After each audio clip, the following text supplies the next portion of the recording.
O'zbekiston Respublikasi Prezidenti Shavkat Miromonovich Mirziyoyev. Bu rahmat, hurmatdan. Bu so'zlar kelajak ovozi. Biz O'zbekiston kelajagimiz. Bizga yaratilayotgan imkoniyatlarni munosib oqlashga va'da beramiz. Bilim olib, vatanimizga munosib farzand bo'lamiz. Yurtimiz ravnaqi uchun sidqidildan xizmat qilishga va'da beraman. Rahmat Prezidentim.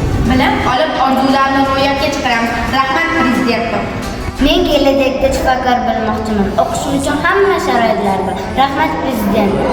Biz bilimli, odobli va vatanparvar bo'lishga va'da beramiz. Rahmat Prezidentim. Biz yangi O'zbekiston kelajagini quradigan avlod sifatida yurtimizga sadoqat bilan xizmat qilishga va'da beramiz. Rahmat Prezidentim. Yurtimizda ta'limga berilayotgan yuksak e'tibor uchun biz sizdan minnatdormiz. Biz yoshlar kelajagi uchun sidqidildan xizmat qilishga va'da beramiz. Rahmat Prezidentim.